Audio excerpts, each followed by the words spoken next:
Assalamualaikum warahmatullahi wabarakatuh. Waalaikumsalam warahmatullahi wabarakatuh. Selamat pagi Bapak Ibu guru hebat. Selamat pagi. Selamat pagi. Yang terhormat Kepala SMA Negeri 1 Randu Blatung, yang kami hormati Bapak Ibu guru hebat yang mau mengikuti kegiatan diseminasi guru penggerak yang saya lakukan sebagai CGP Angkatan 11 Kabupaten Blora. Salawat dan salam tidak lupa kita curahkan kepada junjungan kita Baginda Nabi besar Muhammad SAW, yang mana syafaatnya kita nantikan di yaumil akhir nanti. Sebelum kegiatan dimulai, marilah kita berdoa menurut agama dan kepercayaan masing-masing agar kegiatan yang kita lakukan ini bermanfaat dan juga berkah. Berdoa dipersilahkan.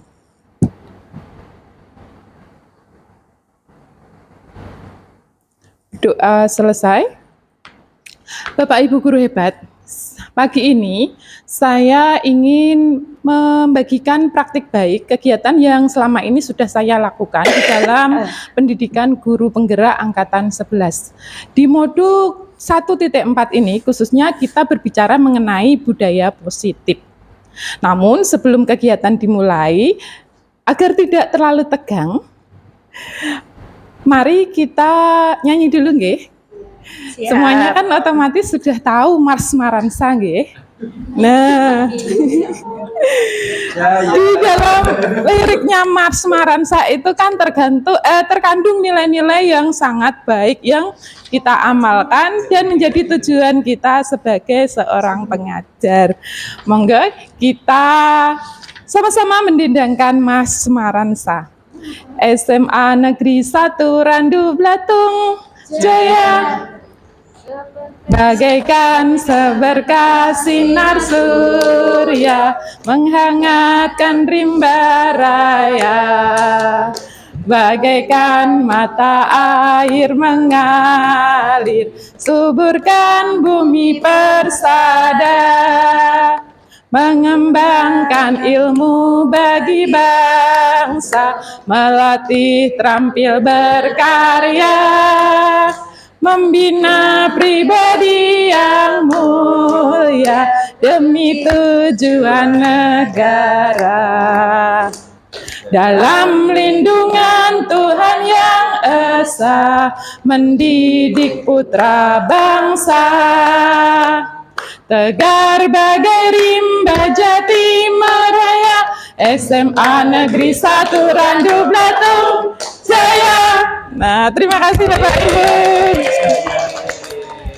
Dalam mendidik putra bangsa ya Bapak Ibu, tugas kita sehari-hari sebagai seorang guru di SMA Negeri 1 Randu Blatung ini. Tujuan utama pendidikan itu apa sih Pak Bu? Pak Jenul, mungkin tahu tujuan pendidikan? Mencerdaskan kehidupan bangsa. Mencerdaskan kehidupan bangsa. Bangsa yang cerdas itu yang seperti apa, Pak Robert? Bangsa yang apa, Bu? Yang cerdas. Bangsa yang cerdas itu adalah bangsa yang memahami dengan baik potensi dan karakternya dan tidak melupakan sejarahnya. Iya, terima kasih tepuk tangan buat Pak Robert. Bangsa yang cerdas, salah satu indikatornya itu adalah berbudi pekerti yang luhur. Budi pekerti yang luhur ini bisa kita terapkan melalui yang namanya budaya positif yang akan kita bahas pada pagi hari ini.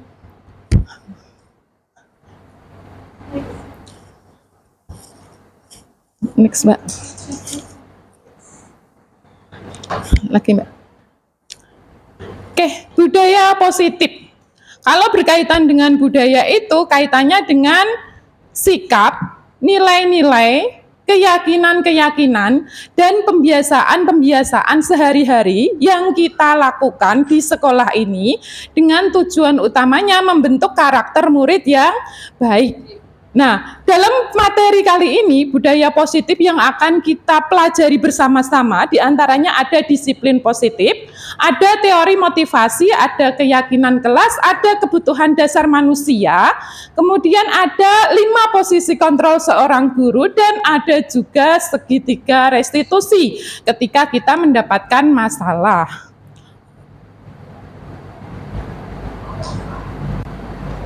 Nah, seperti tadi yang kita sudah bahas, budaya positif itu adalah seperangkat nilai-nilai, keyakinan-keyakinan, dan pembiasaan-pembiasaan. Salah satu latar belakang kenapa kok kita harus membiasakan budaya positif ini adalah pada era sekarang ini ya Bapak Ibu, teknologi yang berkembang terlalu pesat dan arus globalisasi yang sangat deras pasti punya efek positif dan negatif.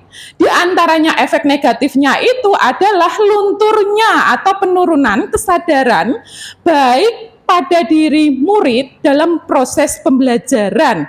Sehingga tujuan kita dalam melakukan atau menggalakkan budaya positif ini adalah agar tercipta kembali nilai-nilai kebajikan. Kalau kita pada saat ini itu kan tidak asing dengan istilah profil pelajar Pancasila. Nah, tujuan utama kita dalam menerapkan budaya positif itu adalah agar membentuk karakter murid yang berprofil pelajar Pancasila. Profil pelajar Pancasila ada 6 kurang lebih nggih Bapak Ibu. Yang pertama itu apa nggih? Beriman dan bertakwa. Ada lagunya Pak Romo nggih Pak Re? Lagunya apa ya? Oke. Baik Bu, kalau saya dulu ngafalinnya pakai lagu Bu. Jadi lagunya gini. Pelajar Pancasila beriman dan bertakwa pada Tuhan Yang Maha Esa dan berakhlak mulia, berkebinekaan global, gotong royong kreatif, bernalar kritis dan juga mandiri. Seperti itu. Tepuk tangan buat Pak Ro. Kurang lebih ada 6 ya Bapak Ibu. Profil pelajar Pancasila yang merupakan bagian dari nilai-nilai kebajikan. Nilai-nilai kebajikan yang menjadi titik akhir nanti ketika kita menerapkan budaya positif. Nilai kebajikan itu merupakan sifat-sifat positif manusia yang merupakan tujuan mulia yang ingin dicapai oleh setiap individu. Nah, selain nilai-nilai kebajikan, ada yang lebih lebar lagi Bapak Ibu, nilai-nilai kebajikan universal. Ini bedanya kalau nilai-nilai kebajikan universal itu sudah disepakati oleh kita bersama-sama, terlepas dari agama, suku bangsa, maupun latar belakangnya. Nah, ini tadi profil pelajar Pancasila yang sudah dinyanyikan oleh Pak Robert. Lanjut, Bu. Nah, kemudian ini merupakan salah satu contoh nilai-nilai kebajikan yang sebenarnya sudah tidak asing, yang sering kita lakukan sehari-hari. Di antaranya ada peduli, gotong royong, hormat, pengertian, jujur, belas kasih, dan juga lainnya. Lanjut, Bu. Pada dasarnya, manusia berperilaku, bersikap, punya tujuan nggih Bapak Ibu. Seperti Bapak Ibu selama ini berangkat kerja pasti punya tujuannya. Kira-kira tujuan Bu Fikih berangkat kerja itu apa, Bu? Sebagai apa ya Bu ya? Kalau saya sebagai bentuk tanggung jawab saya sebagai guru. Sebagai bentuk tanggung jawab sebagai guru. Oke, kalau Bu Ika gimana Bu Ika? Kira-kira apa tujuannya bekerja setiap hari? Bertahan hidup. Betul sekali. Tuntutan hidup. Tuntutan hidup. Apa lagi? Mengais rezeki. Nah, mencerdaskan anak bangsa. Mencerdaskan kehidupan bangsa. Betul. Kebebasan kalau di rumah kita tertekan gitu. Tidak. Bekerja karena diperintah suami. Karena diperintah suami. Berarti Bu Fikih masih ada dalam masa kolonialisme, imperialisme ya? Iya. Ya. Tertindas. Masih diterapkan Romusa di dalam rumah tangganya Bu Fikih. Oke, Bapak Ibu, tujuan kita sebagai makhluk hidup ketika melakukan sesuatu itu pasti untuk memenuhi kebutuhan dasar manusia. Di sini sudah ditampilkan ada 5 kebutuhan manusia yang kita sebagai guru dan juga murid itu berusaha kita penuhi. Di antaranya ada kebutuhan akan bertahan hidup, kebutuhan kasih sayang, kebutuhan kesenangan, kebutuhan penguasaan, dan juga kebutuhan kebebasan. Semuanya Bapak Ibu sudah mendapatkannya? Alhamdulillah sudah. Pak Robert sudah mendapatkan semuanya. Baru. Oh, belum. On the way. Kebutuhan akan kasih sayang. On the way. Nah, kalau kebutuhan akan kasih sayangnya belum terpenuhi, berarti semangat ya Pak Robert untuk mencari kasih sayang. Lanjut, Kasih Bu. sayang dari teman-teman Paro. Oke, kita lanjut ke Bapak Ibu. Di dalam budaya positif, hal pertama yang akan kita bahas adalah mengenai disiplin positif.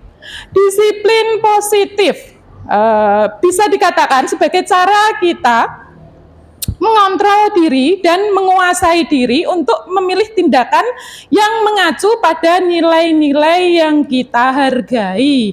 Lanjut, Bu. Oke, disiplin positif. Kalau menurut Bapak Ibu, bagaimanakah cara mendisiplinkan anak selaku kita sebagai guru ini? Apakah dengan hukuman ataukah dengan penghargaan? Yang paling efektif kira-kira yang mana nggih Bapak Ibu? Dinengke. Dihukum. Kalau menurut Pak Jainal sebagai guru BK diapakan Pak? Diberikan dihukum positif. Kalau menurut Bu Rahma yang mana Bu? Hukum positif. Menurut Bu Lina? Hukum positif. Nah, ini menurut Bu Fikih kira-kira diapakan, Bu? Hukum negatif. Hukum negatif. Hukum positif atau diberikan penghargaan. Tinggal pilihan yang mana, Bu? Saya yang aman hukuman positif saja. Hukuman positif. Oh, iya. Lanjut, Bu. Nah, disiplin positif ini bisa kita terapkan tidak melalui hukuman yang negatif ataupun penghargaan, karena kedua hal tersebut itu merupakan faktor eksternal nggih Bapak Ibu yang mempengaruhi seorang murid ataupun diri kita bisa melakukan disiplin positif itu.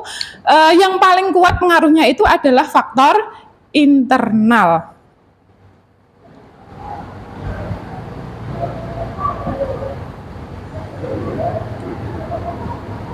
Nah, untuk faktor internal itu ada 2 hal yang bisa kita garis bawahi. Ada motivasi dan juga ada posisi kontrol diri. Ada 3 teori motivasi yang sangat terkenal. Di antaranya 3 motivasi perilaku manusia. Yang pertama itu untuk menghindari ketidaknyamanan atau hukuman. Yang kedua untuk mendapatkan imbalan atau penghargaan dari orang lain. Yang ketiga untuk menjadi diri sendiri inginkan dan menghargai diri sendiri dengan nilai-nilai yang mereka percayai. Kira-kira dari 3 teori motivasi ini yang paling tepat itu yang mana nggih Bapak Ibu? Yang terakhir. Yang terakhir. Kalau yang pertama itu eksternal atau internal? Eksternal. Yang kedua? Sama eksternal. Eksternal juga. Yang ketiga? Internal. Oke, lanjut.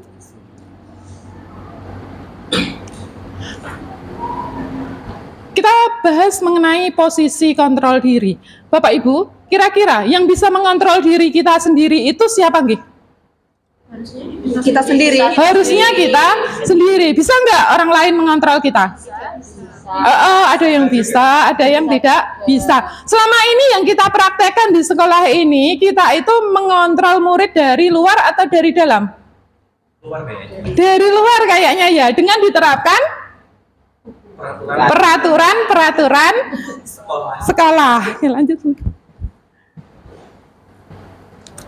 Nah, ada teori kontrol dari Dr. William Glasser yang mana Teori kontrol ini nanti berhubungan dengan 5 posisi kontrol guru nggih Bapak Ibu. Di sini ada 4 ilusi yang disampaikan oleh Dr. William Glasser. Yang pertama, ilusi guru mampu mengontrol murid dengan perintah, dengan hukuman maupun penghargaan. Yang kedua, ilusi bahwa semua penguatan positif efektif dan bermanfaat, baik itu nasihat, motivasi, atau sejenisnya. Yang ketiga, ilusi bahwa kritik dan membuat merasa orang bersalah itu dapat menguatkan karakter. Yang keempat, ilusi bahwa orang dewasa berhak memilih untuk memaksa. Nah, kita lanjut ke 5 posisi kontrol guru. Nah, kita praktik sebentar ya Bapak Ibu. Kalau tadi kan hanya sekadar teori saja. Ibaratnya kita punya sesuatu rahasia yang digenggam di telapak tangan masing-masing. Bu Fikih, monggo Bu Fikih, sini Bu Fikih. Nah, Bu Fikih monggo ke sini. Nah, ya. Semangat Bu Vicky. Langsung beringat loh.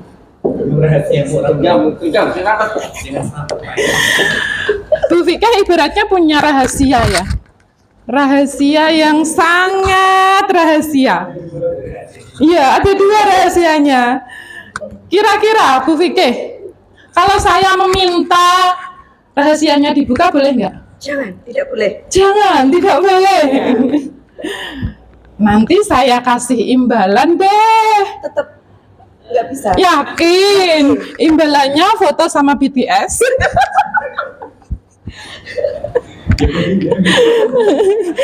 Kurang menarik. Oh, kurang menarik. Kurang menarik. Ini bikin gemes ya. Buka nggak? Nggak bisa. Buka nggak? Nggak bisa. Nah, Bapak Ibu, dari berbagai upaya yang saya lakukan ini tadi, kira-kira Bu Fikih mau membongkar rahasianya enggak? Tidak. Masih kuat dia. Ya, imbalannya kurang. Imbalannya kurang, mana ya? Iya. Kira-kira Bu Fikih ini mau membuka atau menceritakan rahasianya itu secara sukarela atau paksaan? Paksarela. Paksaan. Oh, menurut Pak Wawan gimana? Pak Wawan bisa memaksa Bu Fikih? Gak ngatasi Bu. Gak ngatasi. Oh, Pak Wawan sama Pak Pri. Ya sudah, nggak apa-apa. Ini Bu Fikih tidak bisa saya rayu dengan berbagai model. Mungkin nanti dia akan dengan sendirinya menceritakan rahasianya pada Bu Yeni. Ya. Tepuk tangan buat Bu Fikih.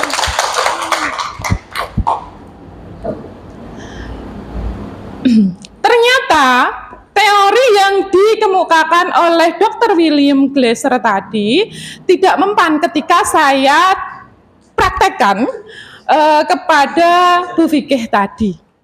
Lanjut, Pak. Nah, sekarang kita ke sini Bapak Ibu, kita kaitkan dengan 5 posisi kontrol guru. Nah, selama ini 5 posisi ini yang sering kita praktekkan, baik secara sadar maupun tidak sadar. Ada beberapa video yang mungkin Bapak Ibu bisa cermati, kemudian Bapak Ibu bisa menilai apakah video tersebut cocok untuk kita terapkan atau tidak.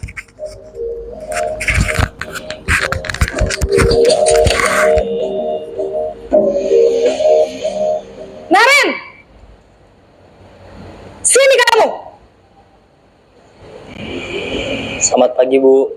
Selalu terlambat. Kamu deh, pasti terlambat. Maaf, Bu. Saya... Apa? Apa coba? Alasan kamu apa lagi?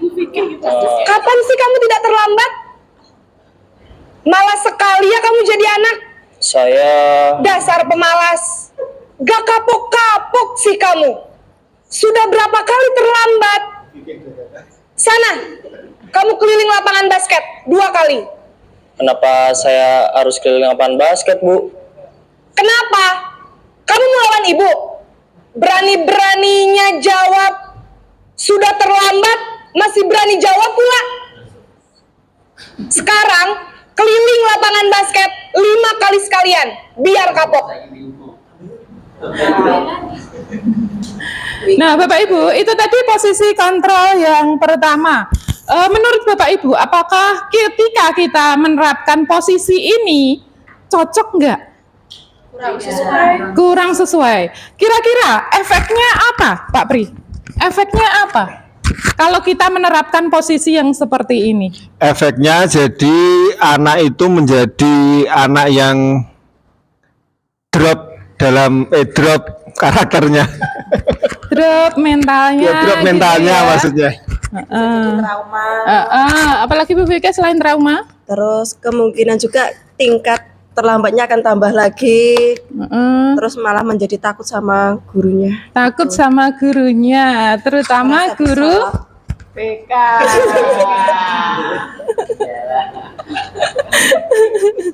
Ternyata posisi ini tidak cukup baik untuk kita terapkan di sekolah ini, nggih Bapak Ibu.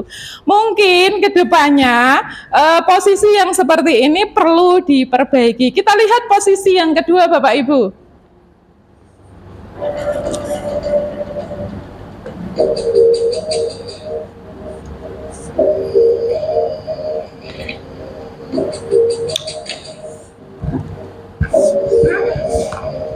Naren!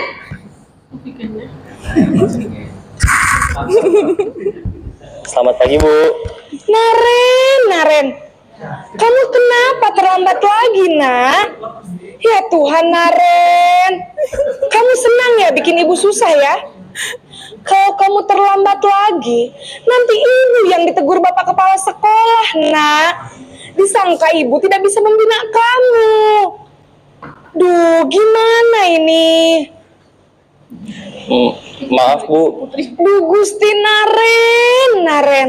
Kamu suka ya kalau ibu ditegur bapak kepala sekolah? Terus, sekarang ibu harus tulis apa ini di buku absen? Ini kamu sudah sering terlambat loh. Oh, ibu harus apa coba? Maaf, Bu. Maaf sekali. Ya sudah, lain kali jangan bikin ibu susah lagi ya, Nak ya. Ibu tidak akan kuat lagi kalau kamu begini terus. Bisa jantungan kalau ibu ditegur bapak kepala sekolah. Sana cepat kelas. Maaf ya, Bu. Maaf sekali. Nah, itu Bapak Ibu, posisi pembuat merasa bersalah. Kira-kira tepat mboten? Tidak, kurang tepat. Nah, efek dari posisi kontrol yang kita terapkan kedua ini, kira-kira apa nggih? Pak Robert, kira-kira apa Pak? Efeknya apa? Menurut saya kalau dengan membuat anak merasa bersalah itu justru tidak akan membangkitkan semangat dia, Bu, tapi justru malah membuat dia down. Jadi malah kepikiran, ya Allah, aku sudah melakukan kesalahan, nanti bagaimana kalau aku melakukan kesalahan lagi terus ibu guruku jantungan kayak gitu. Jadi ya jadi terpuruk, jadi kasihan aja sih, Bu. Iya, anak-anak semakin merasa bersalah dan semakin terpuruk, bukannya semakin membaik karakternya. Ada video yang ketiga Bapak Ibu, posisi kontrol yang ketiga. Sebagai pemantau atau monitor.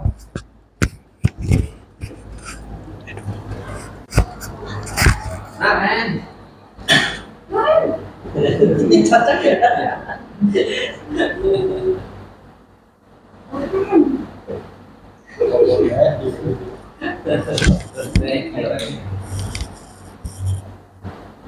Ternyata ini. Hotspot ada. Hotspot pakai HP.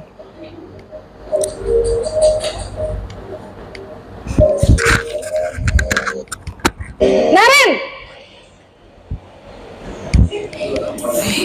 Aduh, biasa Selamat pagi, Bu. ini. Naren, Lambat lagi. apa peraturan sekolah kita tentang jam berapa kita harus masuk sekolah, Nak? Kita harus di sekolah jam 7, Bu. Iya, betul. Sekarang sudah jam 7.20. Naren sudah tahu konsekuensinya jika terlambat hadir.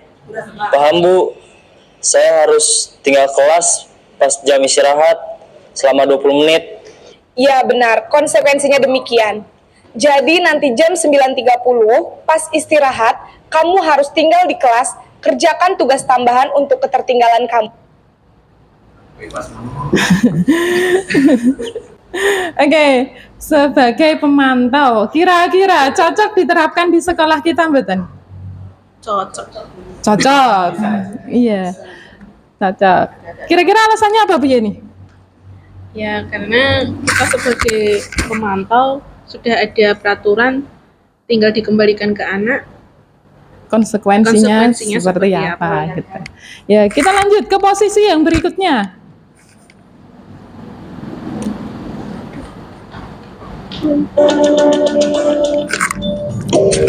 Nah, ini posisi kontrol yang ketiga. Kita memposisikan sebagai teman murid. Ya, biasanya Pak Wawan ya. Nah, nanti berarti Pak Wawan yang komentar. Naren!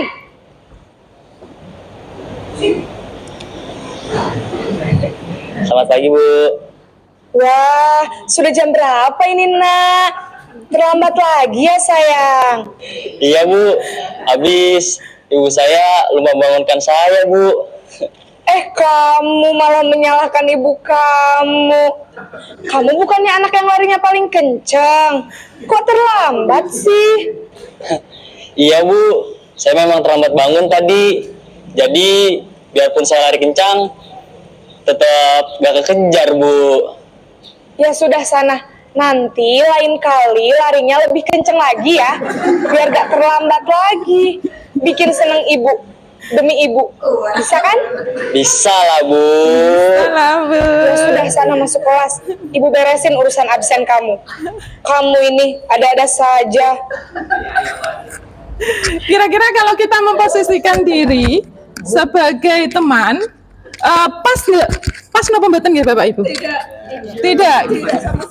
Kira-kira kenapa Bu Putri?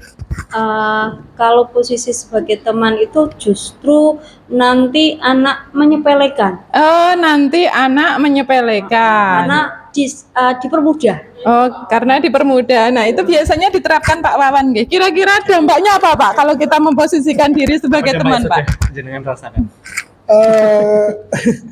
Nanti Bapak Ibu Guru tidak dihargai oleh siswanya tersebut. Oke, nanti Bapak Ibu Guru tidak dihargai. Sabar nggih Pak Wawan. Tepuk tangan untuk Pak Wawan. Kita sekarang ke posisi yang terakhir Bapak Ibu. Posisi kontrol yang terakhir, yakni sebagai manajer.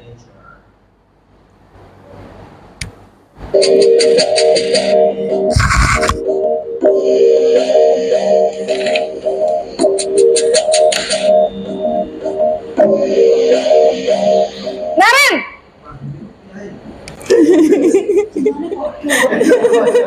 Selamat pagi, Bu. Lambat 5 kali. Selamat pagi, Naren. Maaf, Bu. Saya terlambat. Iya, sekolah masuknya jam 7, sekarang sudah jam 7.20. Jadi sekarang bagaimana ini, Naren? Maaf, Bu. Saya lupa setel alarm saya semalam. Baiklah, menurut kamu, keyakinan sekolah yang mana yang perlu kamu tingkatkan? Menghargai diri sendiri dan orang lain mungkin ya, Bu. Setuju. Jadi, apakah Naren meyakini prinsip saling menghormati tersebut? Iya, Bu. Saya meyakininya. Apakah Naren bersedia memperbaiki masalah keterlambatan ini? Bersedia, Bu. Bagaimana kamu akan perbaiki masalah keterlambatan ini? Saya akan coba untuk tidak lupa menyetel alarm saya, Bu. Baik, kalau Naren lupa menyetel alarm di rumah, ada orang yang kira-kira bisa bantu mengingatkan tidak?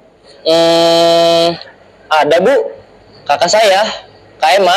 Ada lagi selain Kak Ema? Selain Kak Ema, ada ibu saya. Baik, jadi yang mengingatkan Naren adalah Kak Ema dan ibu kamu ya? Kira-kira akan mulai setel alarm kapan nih, Naren? Setelah pulang sekolah, akan segera saya lakukan.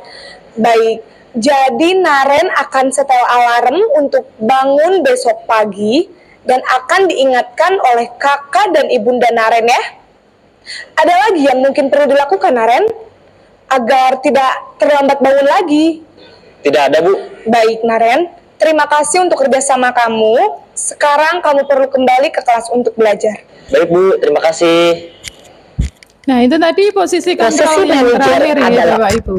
Posisi sebagai manajer. Kalau sebagai manajer seperti ini, menurut Bu Lina, tepat atau tidak diterapkan di sekolah kita, Bu Lina? Menurut saya sangat dibilang sangat tepat, tapi ya sulit. Takutnya itu anak kalau seperti contoh tersebut, takutnya anak itu semakin melunjak itu loh Bu. Kalau diberikan kayak pelonggaran seperti itu. Nanti iya Bu, saya lupa belum setel alarm besoknya lagi. Oh iya, salahnya sama sampai 3 kali. Oke, terima kasih Bu Lina. Dari 5 posisi kontrol di atas, kira-kira menurut Bapak Ibu yang paling tepat yang mana? Manajer nggih. Yang paling ideal dan paling mendekati yang seharusnya itu adalah posisi manajer. Kalau kaitannya dengan sulit atau tidaknya, itu bisa kita siasati Bapak Ibu. Baik itu menggunakan keyakinan kelas maupun segitiga restitusi di materi yang selanjutnya. Bu Rahma kelihatannya ngantuk ya Bu Rahma? Iya, kayaknya cemberut aja dari tadi. Padahal itu ya yang namanya manusia itu harus banyak-banyak tersenyum. Bu Rahma sudah berapa kali tersenyum hari ini? Oh, nggak terhitung atau belum menghitung? Berarti mari kita tersenyum bareng-bareng Bapak Ibu 30 detik aja. Nah, tersenyumnya saling berhadapan biar tambah lebar senyumannya. Bu Yeni sama Bu Putri mungkin senyum-senyumannya LDR nggih. Kalau nyawang Pak Wawan itu langsung senyum. Iya. Oke, 30 detik aja, nggak usah lama-lama, saling menatap dan saling tersenyum. Kita mulai nggih Bapak Ibu, kita nyalakan timernya. 1, 2, 3. Tersenyum kita untungnya.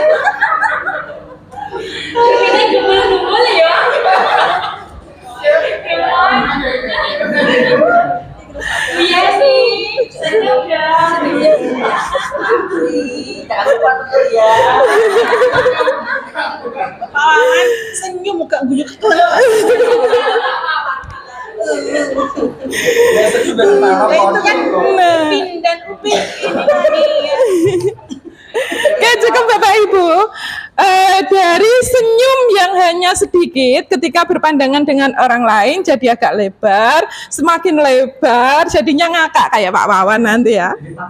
Iya. Yang awalnya terpaksa kok menjadi loss di akhirnya ya Pak Wawan. Nggih, nah senyum itu ibadah. Kita lanjutkan nggih Bapak Ibu. Kalau di sekolah kita ini punya yang namanya peraturan sekolah nggih Bapak Ibu. Di kelas pun pasti terdapat peraturan kelas. Namun ketika kita mau berpikir ideal, antara peraturan atau keyakinankah yang harus kita terapkan di kelas atau sekolah ini? Menurut Bu Fikih, apa? Keyakinan atau peraturan yang cocok diterapkan? Keyakinan. Keyakinan. Keyakinan. Menurut Pak Pri, keyakinan atau peraturan? Menurut saya adalah keyakinan karena persentuhan langsung yang membuat itu adalah Sentuhan langsung. Oke. Sekarang saya mau tanya ke guru BK, Pak Jainul. Peraturan atau keyakinan? Besok saya kasih tahu ke kepala sekolah, Pak. Awalnya gimana? Dipilih. Menurut Pak Jainul, yang cocok diterapkan di sekolah ini itu keyakinan atau peraturan? Peraturan kelas. Peraturan kelas. Kenapa Pak Jainul? Kan di situ kan peraturan pasti mengajak orang yang di dalamnya di kelas itu menjadi teratur. Oh, mengajak orang di dalamnya menjadi teratur. Mari kita buktikan.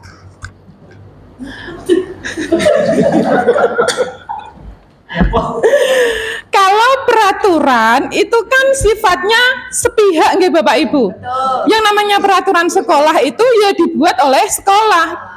Selama ini, setahu saya, peraturan itu dibuat tanpa melibatkan orang tua maupun siswa. Nah, kalau keyakinan ini kita buat berdasarkan kesepakatan bersama.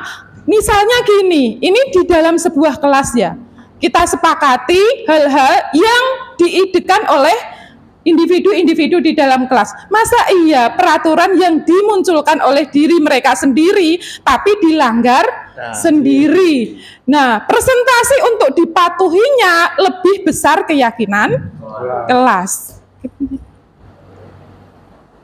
Nah, ini contoh keyakinan kelas yang kita buat bersama-sama di kelas 10-7. Di antaranya ada saling menghargai, tanggung jawab, sopan santun, tolong menolong, kejujuran, dan kerjasama. Mereka itu lebih tahu apa yang mereka butuhkan di dalam kelas, kemudian mereka tuangkan ke dalam kesepakatan kelas.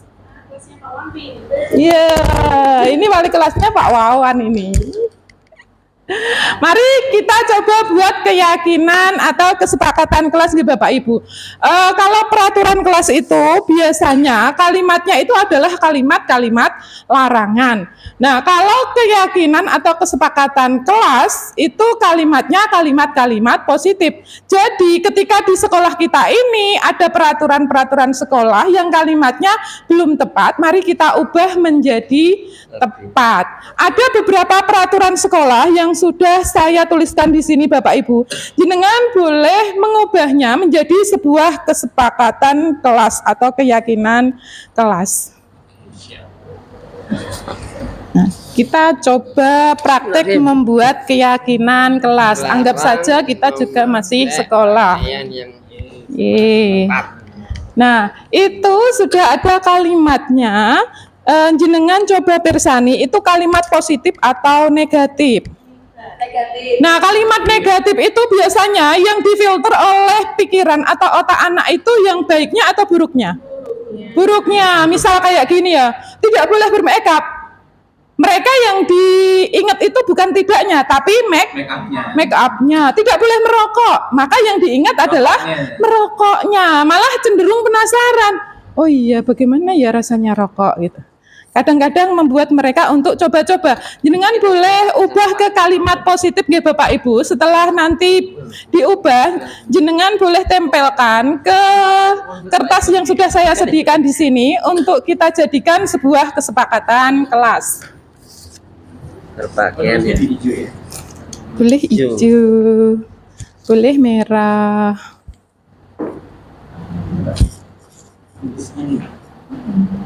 Nanti menempelkannya pakai ini gitu Bapak Ibu.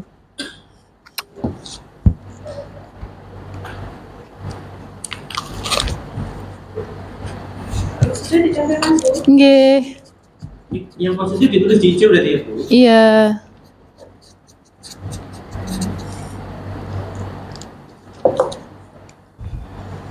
Nah, yang sudah boleh ditempel di sini nggih Bapak Ibu. Kita anggap aja ini sebagai kertas manila.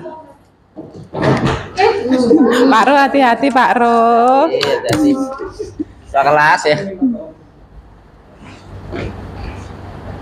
Ini yang ditempelkan yang positif. Yang positif Pak.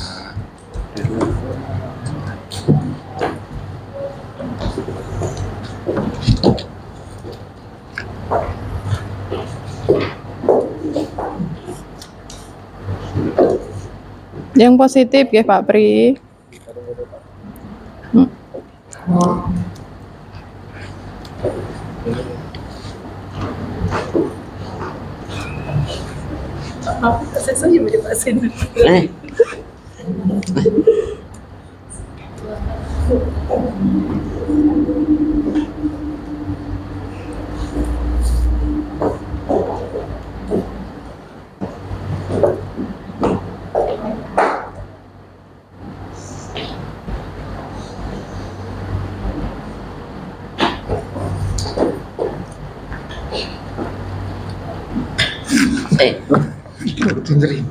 Ribet ya.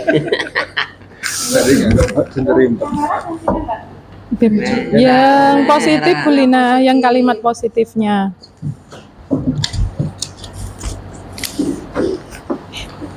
Ning dhuwur sayangku.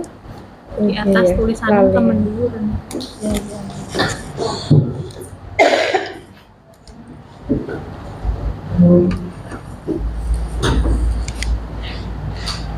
Kok perhubungan jadi bulian nanti ya tulisannya? Dalam kalimat perhubungan. Sudah Bu Ika yang terakhir. Bu Ika sambil bantuin baca kesepakatan kelas kita nggih Bu Ika? Boleh Bu Ika dibaca yang pertama. Menjaga perkataan. Datang sekolah tepat waktu atau menghargai waktu.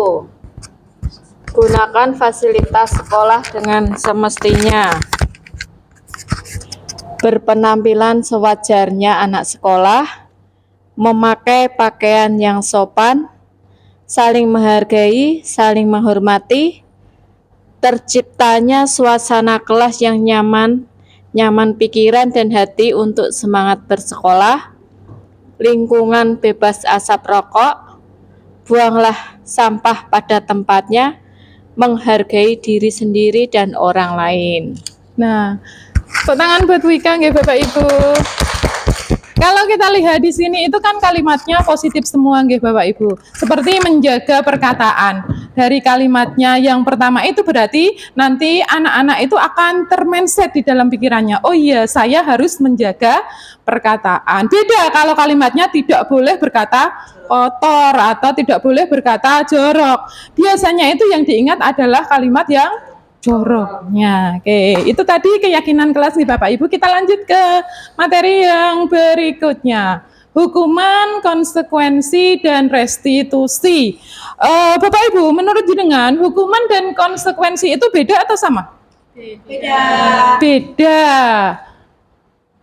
Mari kita buktikan. Ada beberapa kalimat.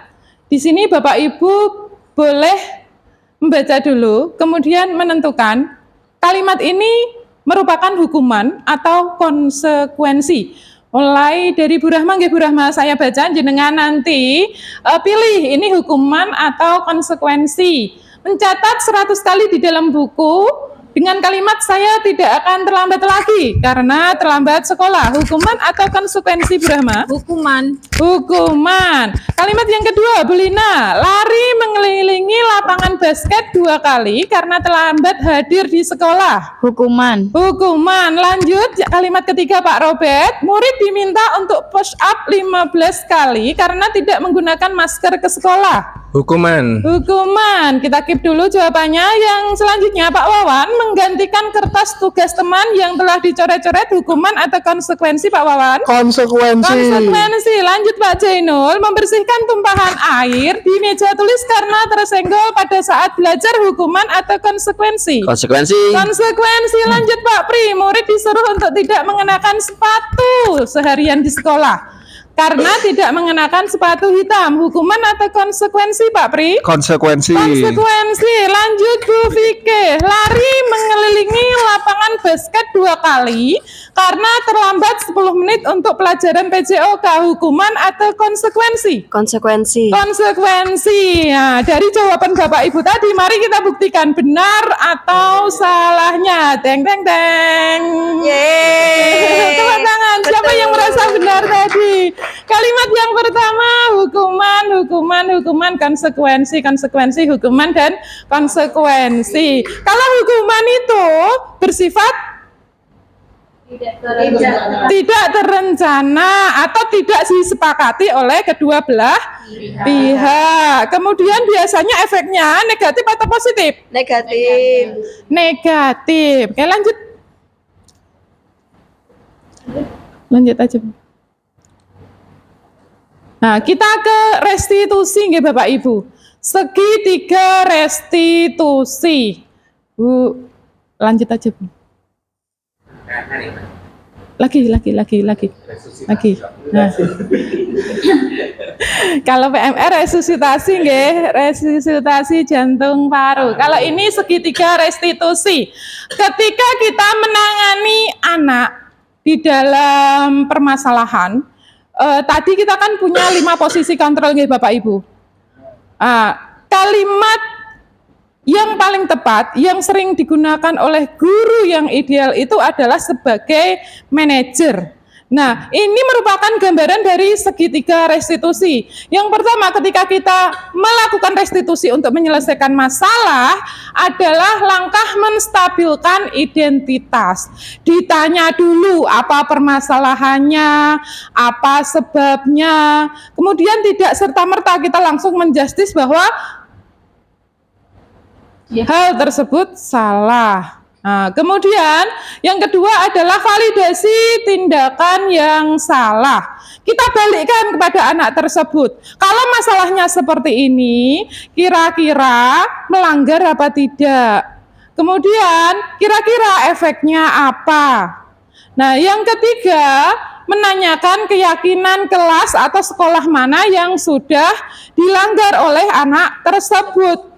Kita tidak serta menyalahkan, tapi kita tanya dulu alasannya. Mewajarkan dulu, baru kita giring ke arah peraturan mana atau keyakinan mana yang dilanggar, terus kita kembalikan solusi apa yang kira-kira mau mereka terapkan. Sudah. Enggak usah. Nah, demikian tadi budaya positif yang sudah saya dapatkan ketika mengikuti pendidikan guru penggerak nggih Bapak Ibu. Semoga apa yang saya sampaikan ini berimbas baik kepada teman-teman di sekolah ini. Mungkin Bapak Ibu ada yang mau membantu saya untuk merefleksi kegiatan pagi ini. Bu Yani, monggo Bu Yani. Terima kasih atas waktu dan kesempatannya Bu Husna. Untuk refleksi saya, di sini tadi saya mengetahui bahwa kebutuhan kita sebagai manusia dan kebutuhan murid juga sebagai manusia tidak hanya makan dan senang-senang saja, tapi ternyata ada 5 kebutuhan yang harus kita penuhi. Jadi nanti ketika kita memperlakukan murid, harus juga memperhatikan kira-kira murid itu melakukan hal tersebut, dia ingin mencukupi kebutuhan yang mana, dan mungkin nanti kita bisa membantu mereka mencari alternatif yang lain supaya kebutuhan itu terpenuhi. Jadi mereka tidak melakukan hal yang negatif, tapi melakukan hal positif dalam memenuhi kebutuhannya. Terus di sini saya juga mengenal adanya 5 posisi kontrol, Bu, di mana yang ideal menurut teori itu adalah manajer menurut teori. Tapi saya sebagai guru itu pun ada kesulitannya ketika saya sebagai manajer. Jadi ya insya Allah nanti saya bisa mempraktekkan, tapi kayaknya banyak kendala Bu. Nanti kalau saya banyak kendala bisa konsultasi sama Bu Husna yang sudah ahlinya atau yang sudah belajar dulu daripada kita, ngaten nggih. Untuk segitiga restitusi mungkin nanti Bu Husna ada video bisa ditayangkan. Saya belum tahu prakteknya seperti apa Bu. Ngaten nggih untuk refleksinya. Iya. Terima kasih Bu Husna. Nggih, terima kasih. Ada videonya, nanti saya kirim nggih Bu Yeni, kita telaah bersama-sama. Mungkin ada dari Bapak Ibu yang lain yang mau membantu melakukan refleksi lagi. Monggo Pak Robert. Terima kasih Bu Kusna. Sebelumnya saya ingin menyampaikan terima kasih yang sebesar-besarnya karena hari ini sudah menyampaikan praktik baik yang insya Allah nanti akan saya usahakan untuk terapkan di kelas saya. Dan juga terima kasih karena memberikan banyak pencerahan hari ini bahwa ternyata memang selama ini apa yang saya terapkan di kelas itu perlu untuk di-upgrade seperti itu Bu Kusna. Kemudian menyambung dari apa yang disampaikan Bu Yeni tadi, selain 5 posisi kontrol, saya juga tadi itu sangat tertarik dengan teori motivasinya William Glasser ya tadi ya, yang mana ternyata motivasi itu justru malah bisa jadi menciptakan ilusi seperti itu. Tadi kan disampaikan Bu Kusna bahwa anak itu kan melakukan sesuatu itu mungkin atas dasar 3 motivasi. Motivasi untuk menghindari ketidaknyamanan, motivasi untuk mendapat penghargaan, atau motivasi karena memang atas dasar nilai kebajikan diri. Ini saya jadi teringat ketika saya pernah mendengar kata-kata orang bijak seperti itu ya Bu Kusna ya, bahwa ini kaitannya ketika kita beribadah. Bahwa ketika kita beribadah itu memang ada 3 motivasi. Ingin menghindari neraka, ingin masuk surga, atau memang lillahi ta'ala, atau demi Tuhanku, seperti itu. Jadi ternyata memang di dalam pendidikan ini berkaitan dengan profil pelajar Pancasila itu bahwa motivasi itu memang erat kaitannya dengan profil yang pertama menurut saya dari ketika saya mendengarkan apa yang disampaikan Bu Kusna tadi, bahwa beriman dan bertakwa kepada Tuhan Yang Maha Esa dan berakhlak mulia itu memang seyogyanya itu kita terapkan dalam setiap pembelajaran kita seperti itu. Kemudian saya juga mungkin ingin sama seperti Bu Yeni sebenarnya Bu, mungkin ada cuplikan sedikit ketika Bu Kusna melakukan restitusi seperti itu Bu, jadi biar soalnya udah nggak sabar Bu kalau nunggu di share nanti kan boleh, Bu. Sekarang gitu sedikit gitu Bu. Terima kasih. Ini restitusi yang kemarin saya lakukan ketika ada anak yang bermasalah.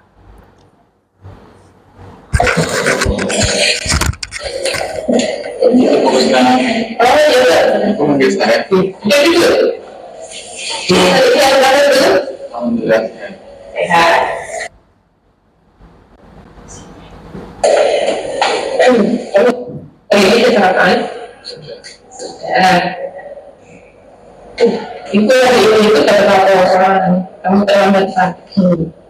Ya, sudah berapa kali terlambatnya?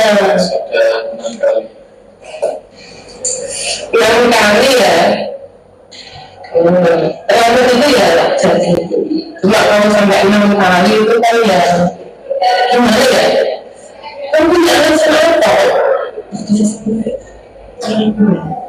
Karena ada malam saya gajian untuk bermain game sampai lantai. Sampai jam berapa kamu main game? Paling paling sampai jam 2. Jam 2 kayak langgar aja tuh. Kalau orang normal itu kan harusnya tidur itu bukan jam sampai ya. Minimal itu jam 8 atau jam 9 itu sudah harus tidur. Kemudian nanti sampai jam 4 sudah bangun. Itu nanti antara ini kesehatan kamu, tapi kamu lagi sekolah. Jadi kan kira-kira dengan yang seperti itu, kamu mungkin ya? Oke, salah satu jalan terbaiknya adalah terlambat. Oke, apakah terlambat yang sebenarnya ini benar atau tidak benar? Tidak benar. Terus mau tahu terus kan? Atau gimana? Tidak. Kalau kamu melakukan seperti ini, kan mainkan pertemuan atau keyakinan setelah kita ya. Mana yang kira-kira kamu lakukan? Disiplin. Disiplin itu adalah kunci sukses. Manfaatnya banyak untuk kita terutama kamu sebagai pelajar. Nah, untuk kedepannya biar tidak terlambat lagi, kira-kira ada fungsinya gimana? Seperti untuk main game sampai malam. Oke, boleh. Cuma yang harus tahu, kalau waktu tidur ya harus tidur, waktunya mengerjakan PR ya mengerjakan PR. Biar apa? Biar besoknya ketika sekolah kita itu fresh. Iya, itu gitu ya. Kalau sudah tahu kesalahan apa, sudah tahu tidak tahu, terima kasih kerjasamanya. Kita mendapatkan pembelajaran kami berupa informasinya. Itu tadi restitusi yang coba saya terapkan di kelas. Bu Yeni mau berkomentar? Oke, Bu. Saya mau menambahi untuk refleksi saya tadi. Setelah saya tadi meminta panjenengan menayangkan videonya, saya di sini lebih jelas, Bu. Terima kasih, contohnya jelas dan mungkin kedepannya saya bisa melakukan segitiga restitusi ketika ada salah satu murid saya yang melakukan kesalahan atau yang perilakunya tidak sesuai dengan apa yang kita harapkan. Ngoten Bu Kusna, terima kasih atas ilmunya. Nggih, Bu Yeni, tepuk tangan untuk Bu Yeni. Mungkin di sini ada Bapak Ibu guru BK mau berkomentar mengenai restitusi yang sudah saya lakukan, Bu Ika.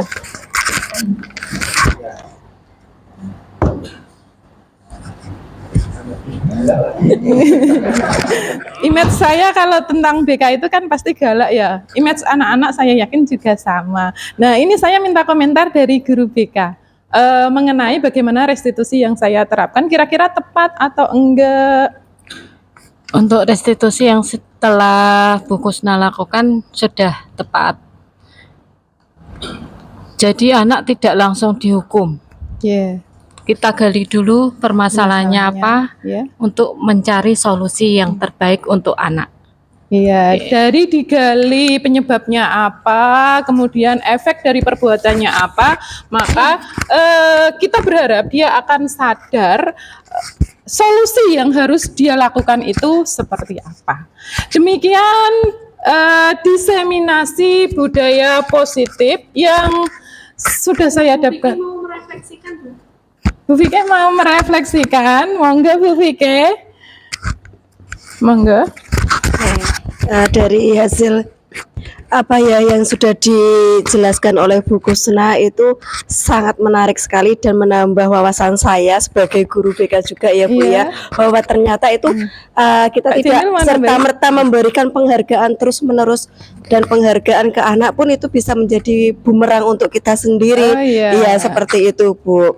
Dan terus itu tadi video yang diputar tadi, nah itu sudah tepat sekali yang dilakukan oleh Bu Kusna. Tidak langsung menjudge anak, memberikan hukuman, wah ini 6 kali, tapi anak diberikan kesempatan untuk menjelaskan satu persatu, terus kembalikan ke anak, terus bagaimana ini solusinya yang bisa dilakukan ke anak itu seperti apa, dan anak pun juga bersedia, seperti itu. Konsekuensinya tepat seperti itu Bu.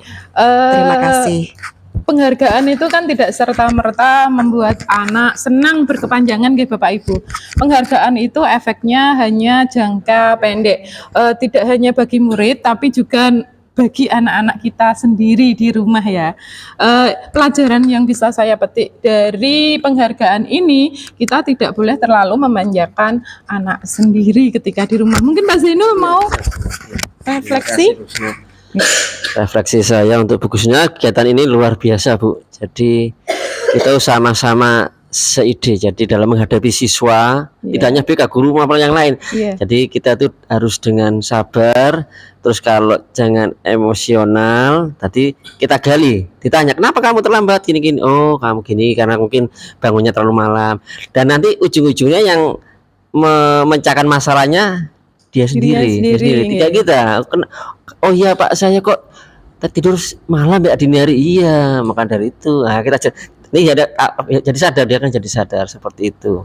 Termasuk tadi saya ingat cerita mungkin tokoh yang baik itu dalam psikologi ya Rasulullah. Jadi dalam Al-Qur'an juga di hadis apa ya, di hadis itu bahwa dalam apa itu di Al-Qur'an nggak salah. Jadi kita menghadapi sesuatu itu jangan keras. Kalau keras dia akan menjauh. Lebih baik kita lunak baik, insya Allah dia akan mendekat. Senyum.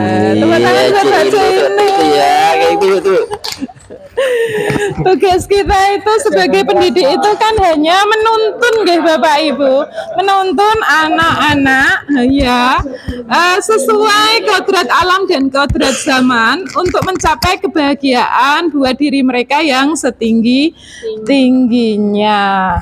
Oke, ada lagi yang mau refleksi Bapak Ibu? Oke, monggo Pak Wawan. Pak Wawan mau?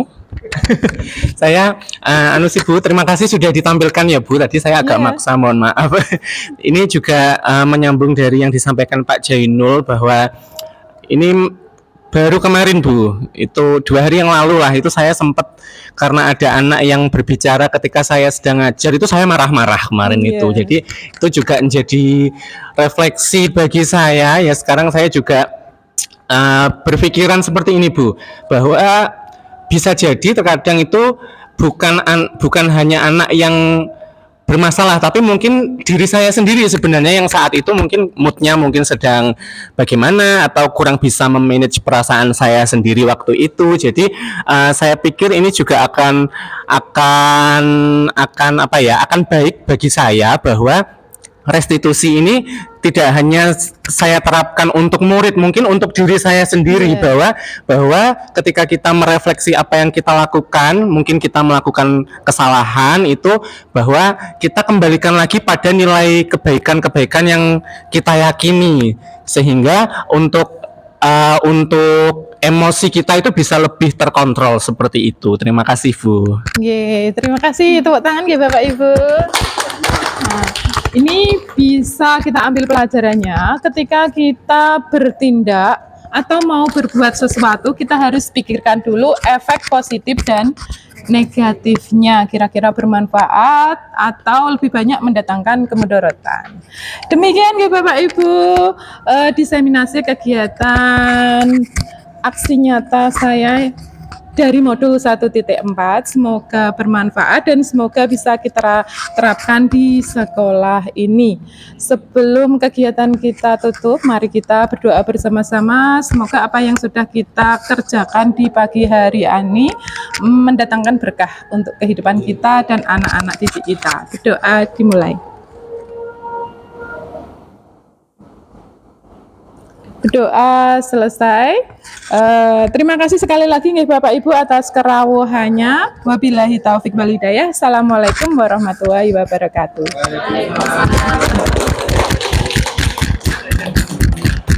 Jargon kita ya. Jargon kita itu kan Semaran saja ya. Semaran saja gudangnya juara. Oke. Pak Robert mungkin boleh memimpin Pak Robert. Oke. Yang semangat nggih Bapak Ibu. Ya, seperti jargon kita biasanya nggih Bapak Ibu nggih. Kita trial dulu ya. Semaransa Jaya. Semaransa gudangnya juara. Oke, kita ulangi ya. 1 2 3. Semaransa Jaya. Semaransa gudangnya juara. Tepuk tangan. Yeay.